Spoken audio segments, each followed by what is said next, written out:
তখন পশ্চিম আকাশে লালচে আগুন রাঙা আলো ছড়িয়ে পড়েছে। পরিবেশে লাল সবুজে মিশে ধূসর হয়ে এসেছে। গাছের ছায়া ক্রমশ মাটিতে মিশে যাচ্ছে। পাখিরা দ্রুত ফিরছে তাদের আস্তানায়।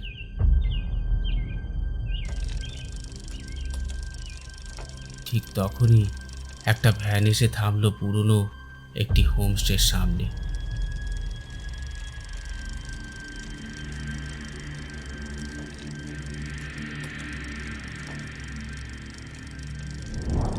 দেয়ালের রং প্রায় মুছে গেছে।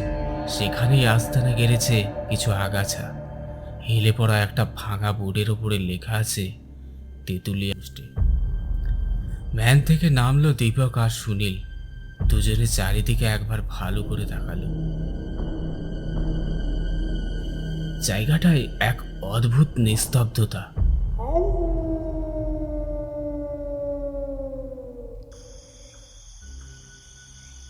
নির্জন ঠিকই, কিন্তু পোটেনশিয়াল আছে। ল্যান্ডস্কেপটা ভালো, যদি পরিষ্কার করা যায়, সাজিয়ে গুছিয়ে ঠিক করা যায়, কাজ হবে। এই তো চাই, এটাই আমাদের ভবিষ্যতের রিসর্ট। বড় হতে গেলে একটু তো রিস্ক নিতেই হয়। ভাগ্যিস মৃণালদা ছিল, তাই সামান্য টাকায় লিজ পেয়ে গেলাম। শহরের লোকজন এই শান্ত জায়গায় চায়। এই নির্জনতাই হবে আমাদের ইউএসপি, বুঝলি? কিন্তু এত সুন্দর লোকেশনের প্রপার্টি তবুও 5 বছর বন্ধ হয়ে আছে, বিষয়টা খুবই আশ্চর্য। আরে কিছু না, কোনো এক অ্যাক্সিডেন্টে আইনি ঝামেলায় কোর্টের কাছ থেকে এই মাস দুয়েক মালিকের হাতে হস্তান্তর হয়েছে। দীপক ব্যাগ থেকে একটা চাবি বের করলো। তালাটা বেশ পুরনো, মরচে ধরা। তালাতে চাবি দিয়ে ঘোরাতেই একটা কড়কড় শব্দ হয়ে তালাটা খুলে গেল। দীপক সুনীলের দিকে তাকালো। এত সহজে যে তালাটা খুলে যাবে সেটা তার কল্পনাতেও ছিল না।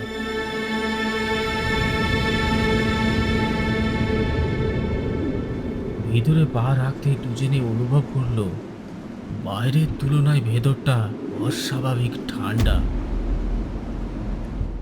এই দীপক, কিছু বুঝতে পারছিস? এই ঠান্ডাটা ভেতরটাই বেশি না?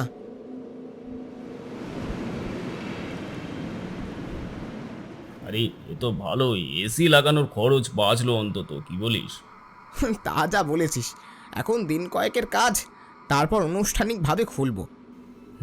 তার আগেই কালকে কয়েকটা কাজের লোক খুঁজতে হবে, বুঝলি? এখন চল ভিতরে গিয়ে দেখি রুমগুলোর কি অবস্থা। বাবু,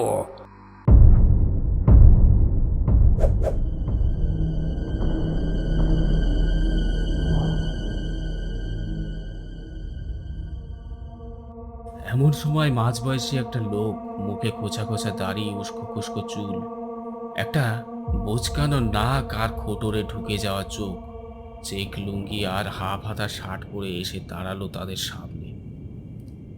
আপনারা এই হোটেলের নতুন মালিক? হ্যাঁ, কিন্তু আপনি? আমি রঘু। আগে এখানে কাজ করতাম, হোটেল বন্ধ হবার আগ পর্যন্ত। শুনলুম হোটেল আবার খুলেছে, তাই কাজের জন্য এলাম। আমি 5 বছর ধরে চেয়ে আছি কবে হোটেল খুলবে। আমারে ঘুইরা দেবেন না বাবু? আরে না না, ঘুরিয়ে দেবো কেন? আপনি কি কাজ করতেন আগে? আমি এই হোটেলের সব দায়িত্বে ছিলাম বাবু, সব দেখাশোনা আমি করতাম।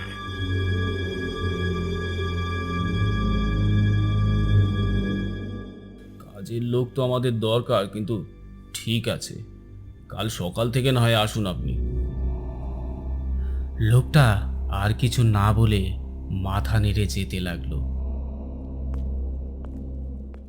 কিন্তু যাওয়ার সময় একবার হোমস্টের উপরের জানালার দিকে তাকালো।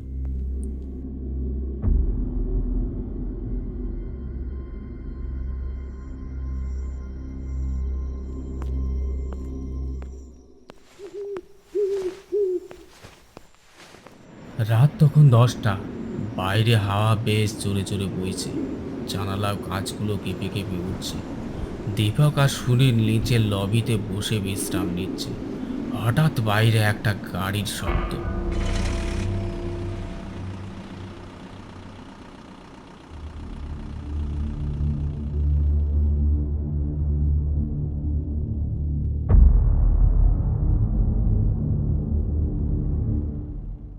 তারা গিয়ে দরজা খুলল।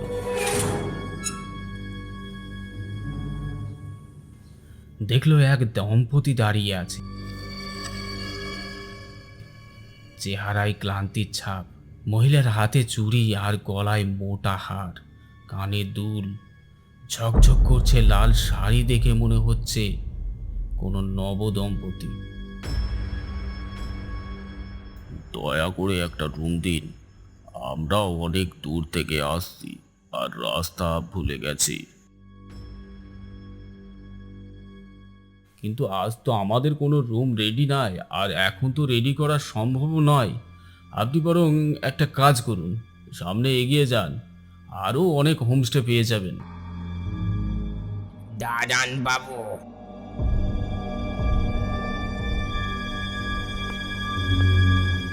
পেছন থেকে রঘুর গলা।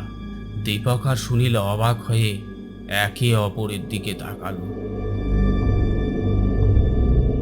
সব হয়ে যাবে, আপনি চিন্তা করবেন না। রুম রেডি আছে, ওদের থাকতে দিন, হয়তো বিপদে পড়েছে। আপনি তো চলে গেছিলেন। বাবু, প্রথম খদ্দের ঘোরাই দেবেন না। তা তুমি পারবে এক্ষুনি একটা রুম রেডি করতে?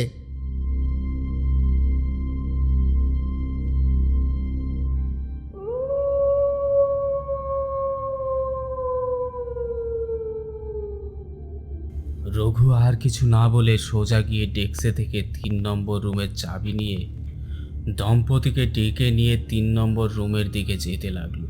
দীপক আর সুনীল আর কিছুই বলতে পারল না। রঘু রুমটা খুলতেই তারা অবাক হলো। সত্যি রুমটা একেবারে রেডি। সামান্য বেডশিট ছেড়ে রঘু তাদেরকে রুমে আসতে বলল।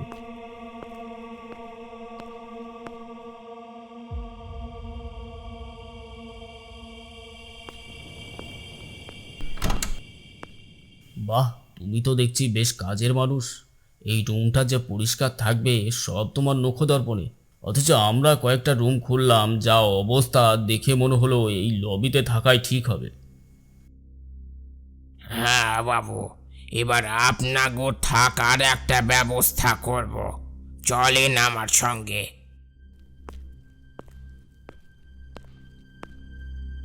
এই বলে সে নিচে আরেকটা রুম খুলল, সেটাও বেশ পরিষ্কার। দেখে বোঝাই যায় না এই হোটেল আসলে 5 বছর বন্ধ ছিল। তাহলে আপনারা এইখানেই আজ রাতটা কাটিয়ে নেন, কাল ওরা আসলে না হয় অন্য ঘরে যান। ওরা মানে আর কেউ আসবে? কাদের কথা বলছো তুমি?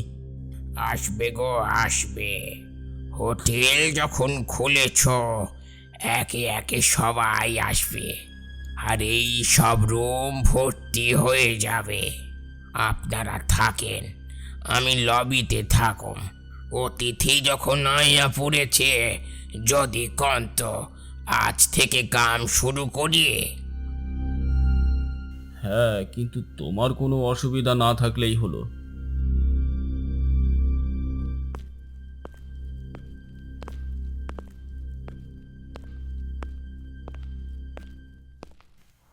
রঘুটা বেশ কাজের মানুষ, কি বলিস সুনীল? আবার ও এলো বলে আমরা এবার শান্তিতে ঘুমোতে পারবো। ঠিক, কিন্তু আমার সুবিধার লাগছে না। কারা আসবে এত সব রুমে? দেখছিস 5 বছর বন্ধ ছিল, তবু এত সুন্দরভাবে আছে রুমগুলো। আরে ওসব কিছু না, হোটেল খুললে লোকজন তো আসবেই, এটাই বলতে চাইছে রঘু।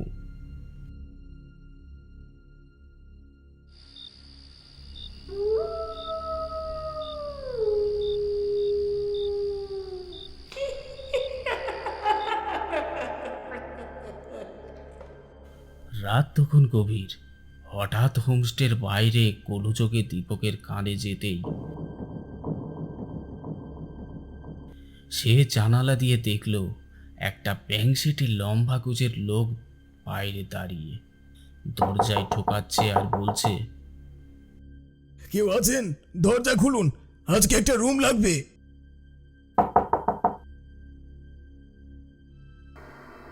দীপক আর সুনীল নিচে এসে দেখলো লোকটার সারা গায়ে কালি ঝুলি, গায়ের জামার নিচের দিকটা কিছুটা আগুনে ঝলসে গেছে, তার হাতে একটা হেলমেট। এ কি, আপনি? কি হয়েছে আপনার? এই অবস্থা কেন? এই যে সামনেই আমার বাইকটা, অনেক চেষ্টা করেও ঠিক করতে পারলাম না, তাই ভাবলাম রাতটা কাটিয়ে সকালে দেখব। সুনীল একবার লোকটার দিকে ভালো করে চোখ ঘোরালো। আগের দম্পতি আর এখনকার এই লোকটা সুনীলের ঠিক স্বাভাবিক মনে হলো না। কিন্তু আমাদের রুমগুলো তো। না সুনীল, উনি হয়তো খুব বিপদে পড়েছে। এই রাতে ওনাকে ফিরিয়ে দেওয়া ঠিক হবে না। আপনি আসুন।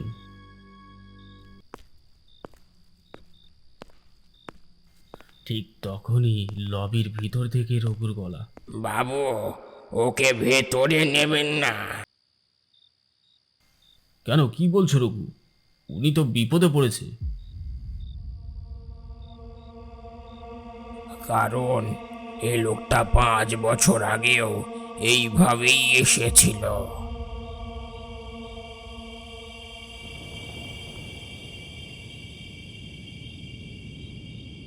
চুপ কর রঘু, তুই এখনো বেঁচে আছিস?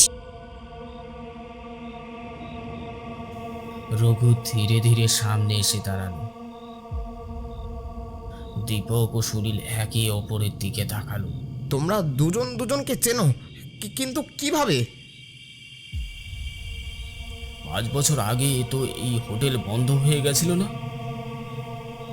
রঘু চুপচাপ লোকটার দিকে তাকিয়ে আছে। তার চোখে এক অদ্ভুত বিষণ্ণতা। দেখে বোঝাই যাচ্ছে না এটা রঘুর ভয় না হিংসা। দীপক আর সুনীলের ভয় আর উদ্বেগে হাত পা সব ঠান্ডা হয়ে গেল। কি হলো রঘু, তুমি কিছু বলছো না কেন? রঘুর গম্ভীর মুখ বদলে গেল হাসিতে। হ্যাঁ বাবু, ওই রাতটার পরেই তো বন্ধ হয়েছিল হোটেল। সেই রাতে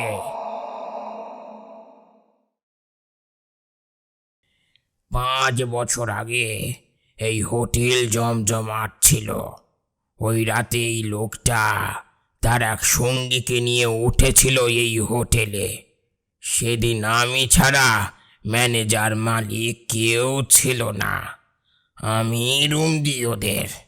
রাতের মধ্যে লোকটা আর তার সঙ্গীর নজরে আসে 3 নম্বর রুমের এক দম্পতির দিকে। সেই মেয়ের গায়ে ছিল অনেক সোনার গহনা। ওরা আগেই ফন্দি করে এসেছিল, আজও এসেছে এই দম্পতিকে দেখে। মিথ্যে! ওই রাতের ঘটনা দুর্ঘটনা ছিল। দুর্ঘটনা না, সব তোদের সাজানো। তাদের বাঁচাতে আমি গিয়েছিলাম, তখন তোরা আমাকে সিঁড়ি থেকে ধাক্কা মেরে ফেলেছিলি। আমার লাশ বিছানায় শুয়ে রেখে আগুন ধরিয়ে পালিয়ে গেছিলি। পরে পুলিশ এলে ভেবেছিল শর্ট সার্কিটে আগুন ধরেছে। এরপর থেকে আমরা তোদের আশায় এই হোটেলে আশেপাশে ঘুরে বেড়াই, আর লোকজন ভয়ে আসা বন্ধ করে দেয়, আর হোটেল বন্ধ হয়ে যায়। আমি ভুল করেছি, আমাকে আমাকে ছেড়ে দে, ছেড়ে দে আমায়। আমি না, ওরা ছাড়বে কিনা জিজ্ঞাসা কর। ধীরে ধীরে সিঁড়ি বেয়ে নেমে আসছে সেই দম্পতি যাদের কিছুক্ষণ আগে দীপক রুম দিয়েছিল। কিন্তু এবার তাদের মুখ ফ্যাকাশে, চোখ দুটো কালো ফাঁকা, রক্ত ঝরছে, চেহারায় ঝলসে বিভৎস রূপ নিয়েছে। দীপক আর সুনীল স্তব্ধ হয়ে দাঁড়িয়ে রইল।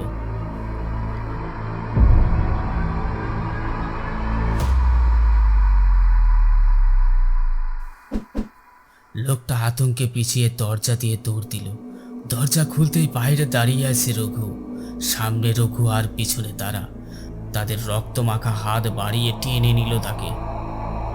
না না না না, আমাকে আমাকে ছেড়ে দাও, ছেড়ে দাও। আহ!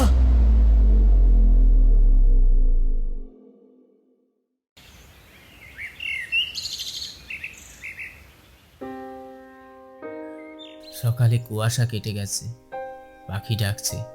দীপক আর সুনীল লবিতে বসে আছে, সারা রাত ঘুম হয়নি। এই নিন বাবু সকালের চা। রঘু রান্নাঘর থেকে চা নিয়ে এলো, যেন কিছুই হয়নি।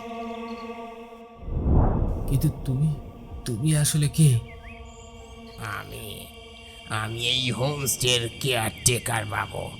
হোটেল বন্ধ থাকলেও দায়িত্ব তো ছাড়া যায় না।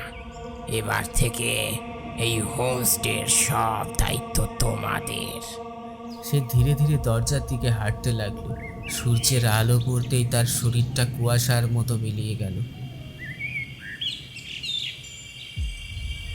দীপক আর সুনীল স্তব্ধ হয়ে তাকিয়ে রইল। ঠিক তখনই দরজা ধাকানোর শব্দ। দীপক এসে দরজা খুলল। সামনে একজন দাগি আসামির লাশ পড়ে আছে। মনে হচ্ছে কোনো হিংস্র পশুতে আক্রমণ করেছিল। আপনারা কি রাতে কিছু শুনেছেন? যে প্রতিশোধের আগুন জ্বলেছিল সেটা আজ নিভল। সব ভয় কাটিয়ে তেঁতুলিয়া হোমস্টে আবার খোলা হলো।